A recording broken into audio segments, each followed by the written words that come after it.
안녕하세요. 올랜도 킴입니다. 오늘은 구독자님 요청하신 삼전, 하이닉스, 비트코인, 이더리움, XRP, 서클, 비트마인 요 종목들에 대해서 알아보는 시간을 갖도록 하겠습니다. 자, 삼성전자 매출 한번 보겠습니다. 매출이 얼마가 되느냐, 자, 그런 것들이 중요한 게 아닙니다. 주식에서 보는 거는 자, 매출의 성장률이 얼마 되느냐, 자, 그게 더 중요하다 이렇게 말씀을 드렸죠. 그래서 지금 2015년도에서 2016년도 갈 때, 자, 요때는 상당히 많이 뛰죠. 112%까지 뛰니까 아무래도 주가가 많이 올라갔다. 그러다가 2027년도 되면 이제는 27.52%로 내려오죠. 이렇게 계속해서 매출의 성장률이 내려온다는 이야기입니다. 자, 그러다가 2028년도 되면 더 많이 내려오죠. 5%까지 내려온다. 5.64%까지 내려오죠. 그러니까 매출의 성장률이 꺾이고 있다는 겁니다. 물론 매출은 이렇게 늘어나고 있죠. 매출은 당연히 이렇게 막대 그래프가 늘어나는데 이게 중요한 게 아니라 성장률 자체가 중요하다는 겁니다. 그래서 성장률이 꺾이기 시작하는 것이 2027년도부터 꺾이기 시작하니까 제가 보는 관점에서는 아무래도 주가가 하는 데 있어서는 2016년도 말까지, 안 그러면 잘 가면은 2027년도 초까지는 가지 않겠는가. 물론 성장률이 더 늘어난다면은 주가는 더 갈 수 있는데 성장률이 줄어든다면은 주가가 가는 데는 조금은 힘이 된다. 자, 그렇게 보면 되겠죠. 그래서 잘 가면은 2027년도 중반, 못 가면은 2027년도까지는 달리지 않겠는가. 자, 그렇게 현재로서는 보고 있습니다. 자, EPS 한번 보겠습니다. EPS 같은 경우에 있어서도 많이 올라가고 있죠. 2015년도에서 2016년도까지 본다면 598%는 올라갔다. 자, 그러다가 지금 34%까지 내려오죠. 그런 가운데 있기 때문에 2010년도에서 2017년도 사이에 598%에서 34%로 많이 내려온다는 이야기입니다. 그 다음에 2018년 되면 2%로 줄어들죠. 그러니까 매출의 이게 성장이 줄어들고 있다. 이렇게 보면 되겠죠. 막대 그래프는 늘어나는데 막대 그래프 늘어나는 게 중요한 게 아니라 성장률이 꺾인다는 겁니다. 그래서 성장률이 꺾이기 시작하는 시점이 2017년도부터 꺾이니까 주가가 달리는 데 있어서는 6개월 내지는 1년이 성행하니까 적어도 일단 2020년도 말까지는 달릴 수 있는데 그 후반부터 시작해서는 좀 조심을 해야 될 때가 아니겠는가. 자, 그렇게 볼 수가 있다는 거겠죠. 자, 그 다음 또 만약에 이렇게 성장률이 더 늘어나게 되면은 그때는 2017년도 중반까지도 뭐 달릴 수 있다. 그렇게 보면 되겠죠. 그때는 그때 가서 봐야 되겠지만은 자, 아직까지는 일단 현재 모습속에는 이런 모양이 되고 있으니까 지금부터 이제 올라가는 데 있어서는 기울기가 이때까지는 가파르게 올라왔다면 약간의 누우면서 갈 가능성도 있다. 자, 그렇게 우리가 보시는 게 중요하다. 이렇게 말씀드립니다. 자, 그 다음 또 프리캐시프로 본다 하더라도 2015년도에서 2016년도 사이는 많이 올라갔죠. 76에서 75에서 487% 갔다가 지금 47%까지 내려오고 있습니다. 47%도 장난 아니죠. 두 자리 숫자니까. 이때까지는 2017년도까지는 얘도 마찬가지로 괜찮은데 그 후반 2018년도에는 6%로 줄어든다.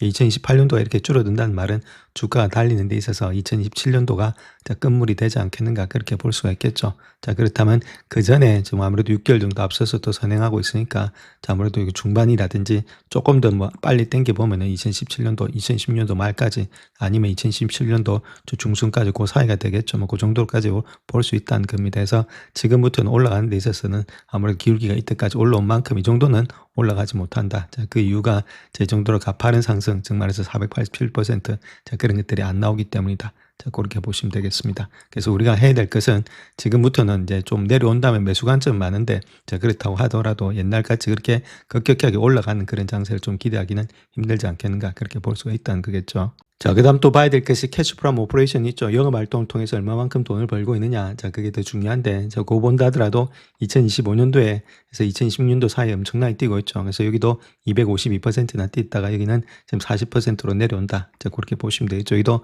많이 뛰었다가 성장률 자체, 정말서 캐시프롬 오퍼레이션 영업활동을 통해서 번 돈 역시도 아무래도 40%까지 250에서 40, 그 다음에 7%니까 상당히 2027년도 하면 끝물이 되지 않겠는가. 자, 그렇게 볼 수 있겠죠. 성장률이 건물이 된다는 겁니다. 계속해서 이렇게 숫자는 늘어나는데 성장률 자체가 40%에서 7%로 줄어든다. 그래서 여기도 252%까지 올라왔으니까 이때까지는 주가가 급격하게 뛰었는데 이제부터는 주가가 뛰는 데 있어가지고는 그렇게 급격하게 뛰기보다는 비스듬히 가는 그런 지금 장사가 좀 되지 않겠는가. 그래서 울퉁불퉁하다가 또 실적이 좋으면 뛰긴 뛰는데 그 자체가 이제부터는 이만큼 왔던 그 정도의 성장률은 되진 않을 것으로 보여지고 있다. 그렇게 보시면 되겠죠. 자, 그래서 SK 하이닉스도 마찬가지입니다. 매출과 매출의 성장률을 한번 보시게 되면 YY 기준으로 했을 때, 자, 그때 2025년도 있죠. 그때 모습에는 한 46%가 올라왔다는 겁니다. 46%가 올라왔다가 2010년도 되면은 그거보다 더 많이 올라가죠. 정말해서 262%까지 간다.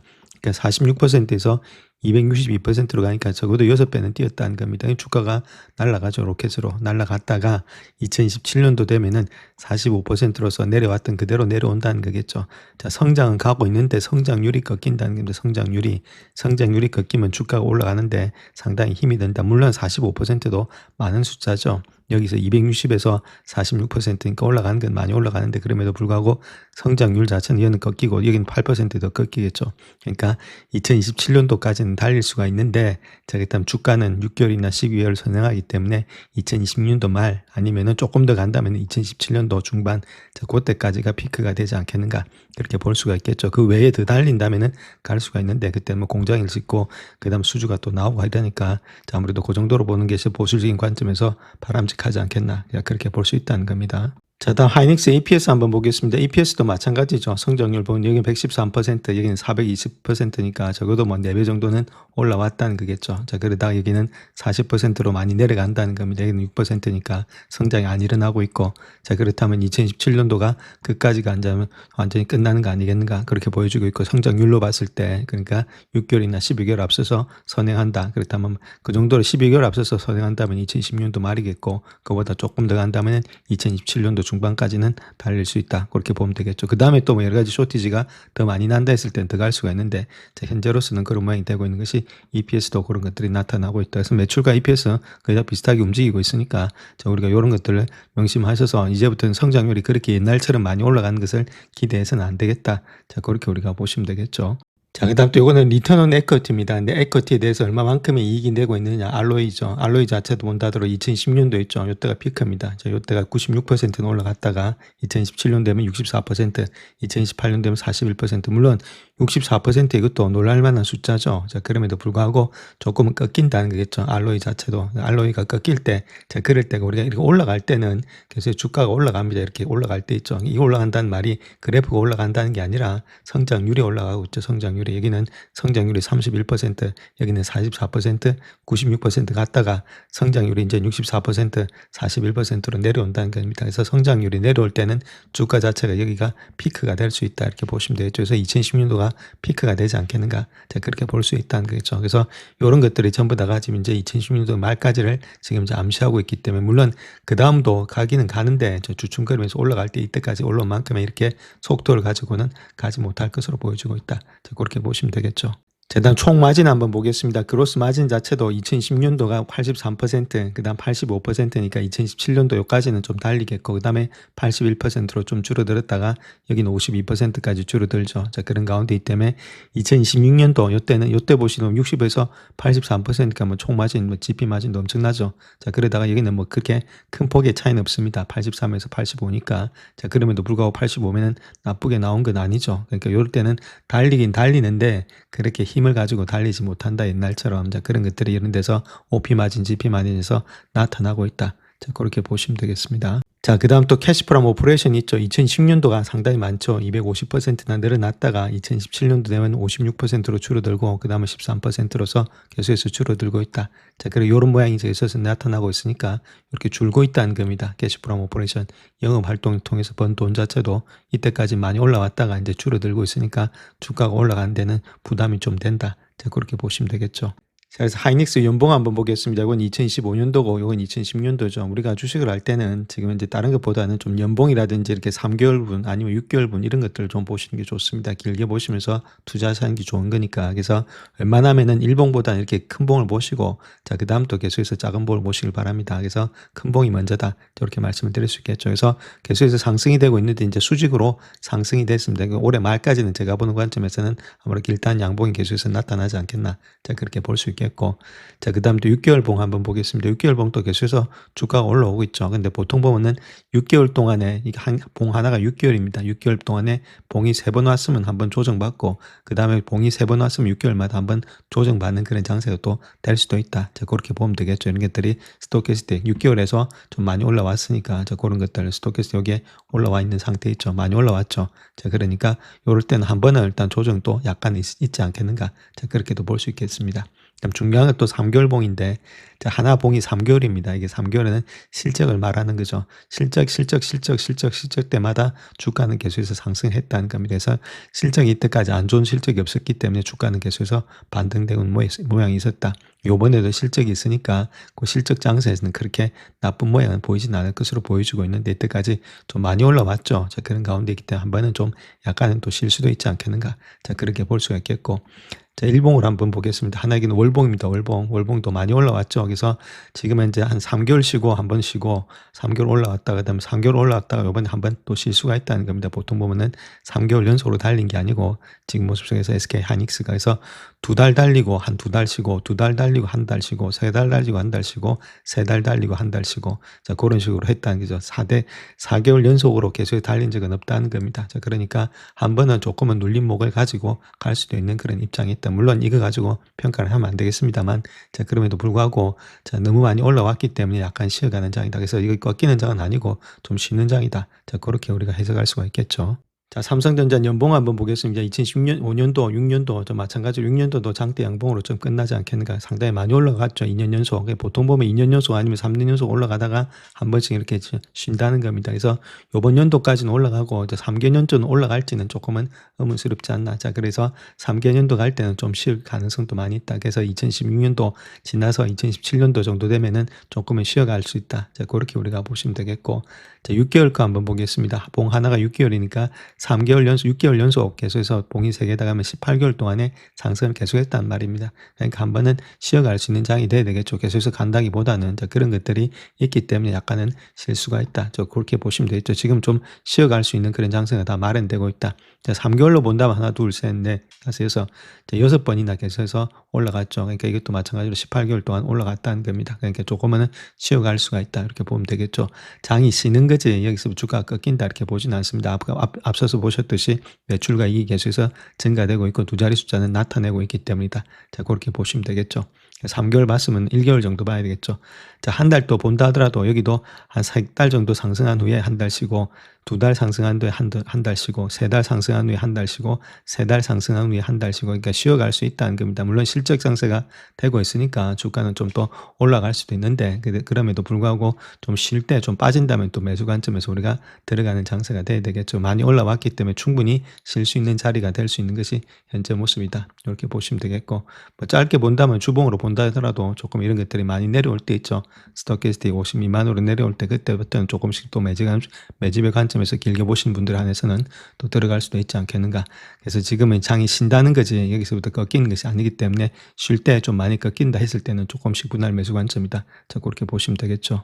자, 다음 구독자님 요청하신 비트코인 한번 보겠습니다. 비트코인은 일단 꺾였다 이렇게 말씀드립니다. 자, 월봉입니다. 월봉에서 헤드앤숄더가 나타나고 있죠. 자, 그 다음에 월봉에서 헤드앤숄더가 나타나고 있는데 요 넥라인 있죠. 요거 자체가 무너지면은 6만 불입니다. 그래서 6만 불에 강하게 꺾인다면 주가는 좀 더 하락이 될 수 있다. 근데 여기서 반등이 나오면은 다시금 좀 올라갈 수 있겠죠. 자, 그럼에도 불구하고 아직까지 추세는 상승 중이 아니고 하락 중이다 이렇게 보시면 됩니다. 올라가는 장이 있죠. 자, 이렇게 상승세가 좀 꺾였다는 겁니다. 이렇게 상승의 추세가. 자, 상승의 추세가 꺾였을 때는 주가 자체가 좀 더 우리가 하락의 추세에서 좀 기다리셔야 된다 이렇게 말씀드릴 수 있겠죠. 월봉입니다. 월봉.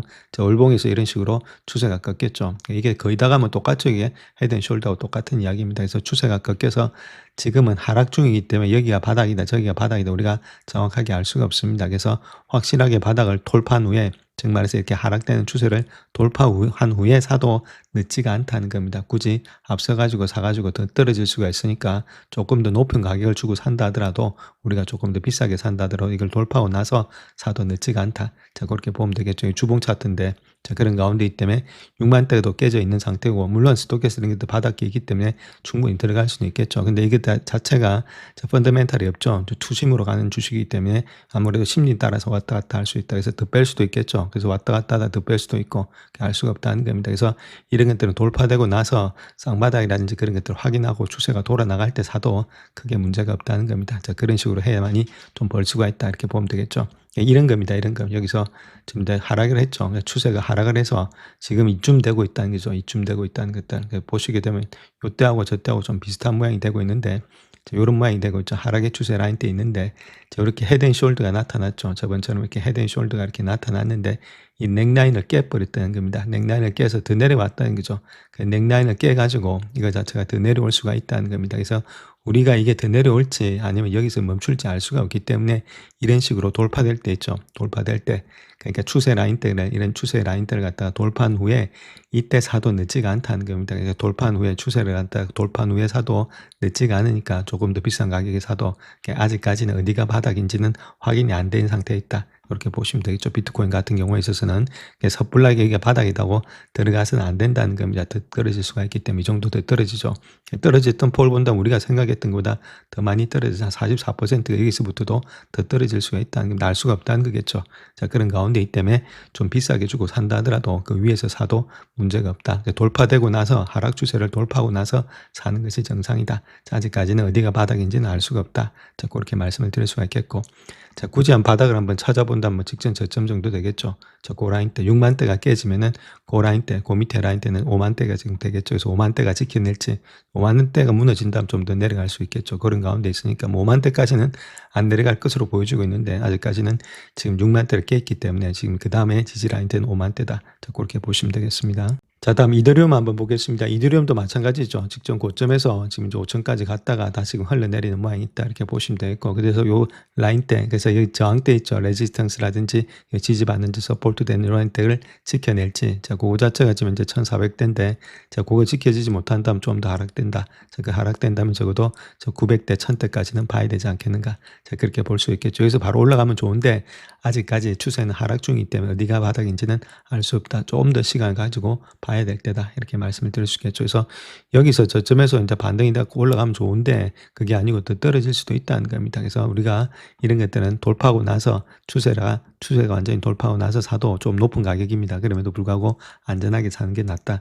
펀더멘탈이 없는 주식이 없는 거기 때문에 어디가 이제 바닥인지는 알 수가 없다. 밸류에이션도 구하기도 힘들고 사람의 추세에 따라 움직이고 금리가 올라간다고 생각하는 그런 기저가 깔려있기 때문에 이런 것들 자체가 바로 올라가기 힘들고 크레비트 법안이라든지 아직까지 통과가 안 됐죠. 7월 달에 통과될지는 모르겠지만은 자, 그런 것들이 있기 때문에 물론 분할 매수 관점에서 난 들어가 보겠다. 그런 분들은 문제가 없는데 자, 그런 것보다는 추세 추종으로 하는 것이 바람직하지 않겠나. 자, 그렇게 보여집니다. 자, XRP 한번 보겠습니다. XRP도 마찬가지죠. 자, 여기서 일단 불플렉을 나타내면서 올라갔어야 되는데 주가 자체가 이렇게 큰 폭의 상승을 한 후에 자, 그 다음 또 플렉을 나타내고 그때부터 계속해서 올라가다가 이제 꺾여서 계속해서 꺾이는 모양이 있죠. 그러니까 주가 자체가 완전히 흘러내리는 그런 모양이 있다. 자, 요건 이제 1불대가 지켜질지가 일단 관건이 되고 있다. 이렇게 보면 되겠죠. 요 직전 라인대가 1불대니까 그 라인대만 지켜내면 괜찮은데 이게 무너지면 더 떨어질 수 있는 그런 입장이 있다. 이렇게 보시면 되겠죠.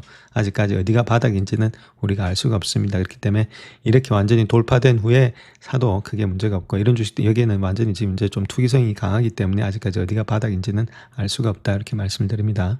자, 다음 서클의 주봉 차트 한번 보겠습니다. 서클도 마찬가지죠. 이렇게 일단 쌍봉이 나타나면서 주가가 흘러내리기 시작했는데 아직까지 추세는 하락 중이라는 겁니다. 상승이 아니고. 자, 그런 가운데 있고 지금 직전 저점에서 지지가 받을지 주봉입니다. 그게 좀 관건인데 자, 요 라인대에서 지금 이제 어느 정도 60불대가 지켜주지 못한다. 자, 그렇게 했을 때는 지금 이제 50불대까지도 봐야 된다. 그렇게 보면 되겠죠. 물론 스토캐스트 된 것들 바닥권에 와 있으니까 반등은 될 수 있지만 아직까지도 추세는 하락 중에 있다. 그래서 완전히 지금 추세가 완전히 없어진 건 아니다. 이렇게 보시면 되겠죠. 하락의 추세가 계속해서 되고 있기 때문에 월봉상에서도 계속해서 하락이 되고 있죠. 그래서 약간의 반등은 일어나겠지만 조금 더 지켜봐야 될 때고 어닝을 보면서 우리가 체킹해봐야 될 때다 이렇게 말씀드릴 수 있겠죠. 근데 거기다가 지금 이제 암호화폐 시장이 다 하락하고 있기 때문에 바로 올라가기는 좀 힘들지 않겠는가 해서 60불대가 지켜지는지 보시고 그게 안 지켜진다면 50불대까지도 생각해봐야 된다. 이렇게 말씀을 드릴 수 있겠죠. 조금은 시간을 가지고 우리가 바라볼 때다. 이렇게 말씀드릴 수 있겠고 어닝을 한번 보게 되면은 2016년도가 0.9, 2017년도가 1.75씩 조금씩은 올라가고 있으니까 그렇게 나쁜 것은 없는데 제가 보는 관점에서는 이게 어디까지나 주심하고 많이 관련돼 있으니까 내려갈 때는 같이 내려가는 그런 입장이 있다. 그래서 60불 때는 조금 우리가 한번 봐야 될 때고 지켜준다면은 다시금 반등은 충분히 될 수 있다. 이렇게 말씀드립니다. 자, 다음 비트마인 한번 보겠습니다. 비트마인도 마찬가지죠. 또 많이 지금 이제 올라왔다가 계속해서 떨어지고 있습니다. 이것도 이더리움이 안 가니까 갈 수 없는 그런 입장이 있다. 이더리움 사는 회사니까. 그래서 요 라인 때 보면 갭으로 상승했던 요 라인 때 있죠. 그것이 12불대입니다. 12불대까지 내려왔으니까 어느 정도 바닥은 왔죠. 자, 그런 가운데 있기 때문에 여기부터 뭐 상승은 가능할 수도 있는데 좀 우리가 좀 더 지켜봐야 될 때다. 이렇게 말씀드릴 수 있겠고. 자, 이런 것들도 추세가 계속해서 하락이 되고 있기 때문에 이런 하락 추세 있죠. 자, 그걸 벗어난 후에 사도 늦지가 않다는 겁니다. 이렇게 계속 계속해서 하락되기 때문에 그래서 이런 것들 좀 높게 주고 산다 하더라도 이게 올라간 후에 사도 크게 문제될 건 없다. 이렇게 보면 되겠죠. 사시는 분들은 있는 분들은 아직까지는 여기까지 왔다면은 뭐 여기서 팔고 다시금 손절할 필요는 없겠죠. 왜 손절할 라인 때는 끝났으니까. 그래서 아직까지는 지고 가봐야 될 때다. 그래서 법안이 통과되는지 자 그런 것들을 좀 더 봐야 되는데 7월 달에 만약에 법안이 통과 안 되면은 그 다음부터 통과되기는 더 어렵다 이렇게 보시면 되겠죠. 그래서 7월 달에 한번 기대를 걸어봐야 되지 않겠나 그렇게 보여집니다. 영상을 끝까지 시청해 주셔서 감사합니다. 영상이 도움이 되셨다면 구독과 좋아요 부탁드립니다. 감사합니다.